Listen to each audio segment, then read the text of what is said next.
Your Secretary of State says everyone who's here, citizens and non-citizens, deserve due process. Do you agree, Mr. President? I don't know. I'm not a lawyer. I don't know. Well, the Fifth Amendment says I don't know. as It seems it might say that, but if you're talking about that, then we'd have to have 1 million or 2 million or 3 million trials. We have thousands of people that are some murderers and some drug dealers and some of the worst people on earth. Some of the worst, most dangerous people on earth. And I was elected to get them the hell out of here, and the courts are holding me from doing it. But even given those numbers that you're talking about, don't you need to uphold the Constitution of the United States as president? I don't know. I have to respond by saying again, I have brilliant lawyers that work for me, and they are going to obviously follow what the Supreme Court said. What you said is not what I heard the Supreme Court said. They have a different interpretation.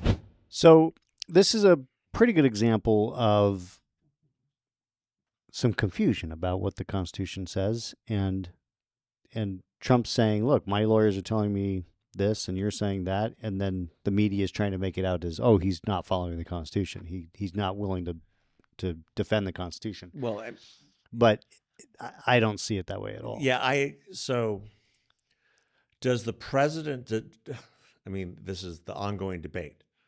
Does a district court judge in Arizona have the power and the authority to thwart the executive authority of the presidency?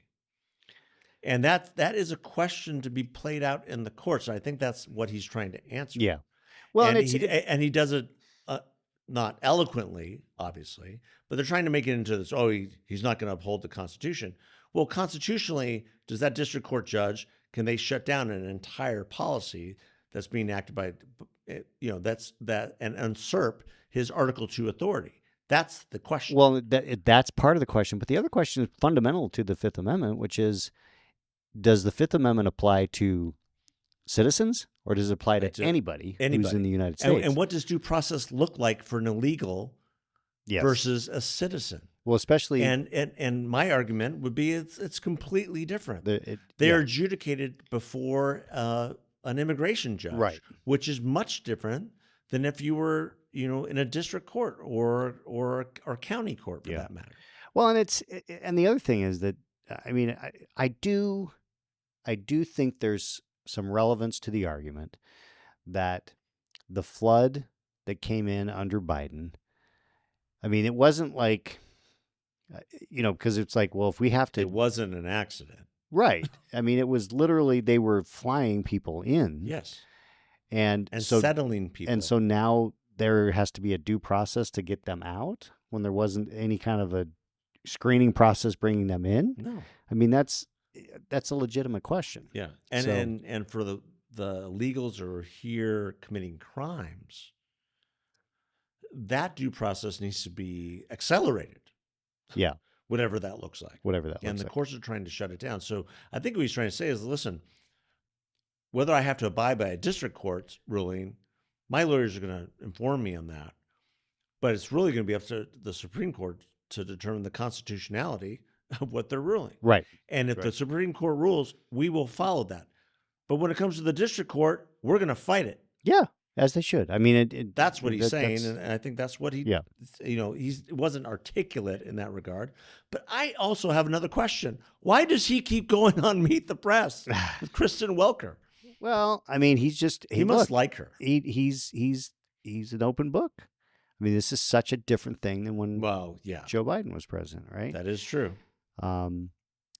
Speaking of which, Joe Biden is going on The View. He's going on The View, but he's also did an interview with BBC.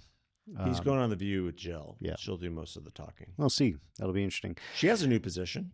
What's that?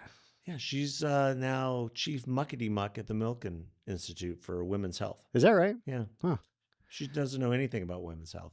Well, she's a woman. I mean, Except for that. Give her that. Except for that. Is she a woman?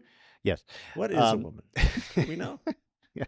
So I remembered what I forgot is Marco Rubio. That dude has been given so many assignments by the president. I mean, he's Secretary of State. He's now the National Security Advisor. He is the head of USAID. Mm-hmm. and Well, he there is really isn't a USAID no, there's still anymore. it still exists. I I mean, there's I it's think a he's shell got, of its is former it 5? self. He has 5 roles now. Yeah. It's 4 or 5, right? So he is the Henry Kissinger of our time. Yeah, he is. And that, I mean, Which, you know what? I'm a big fan of Mark. I'm a huge fan, and Huge fan. Yeah, give him Load him whatever. up. Yeah, Load load him him up. up because he'll get it done and he'll articulate exactly what he's doing in every case. Yep. And he'll get it done. Yeah. He gets shit done. Yeah, he's been a remarkable. I mean, I think asset that's for the why president. when Trump was asked, you know, who do you see as your successor? He only named 2. He named J.D. Vance, and Marco Rubio. Yeah. Because they're the ones getting stuff done. Yeah. Yeah. Well, they clearly are the two that, I mean, it will be interesting because there's still some of those MAGA diehards who have doubts and disdain for Marco. Yeah. But he's proving himself No, so yeah. valuable. Yeah, I to our think country. it's really interesting.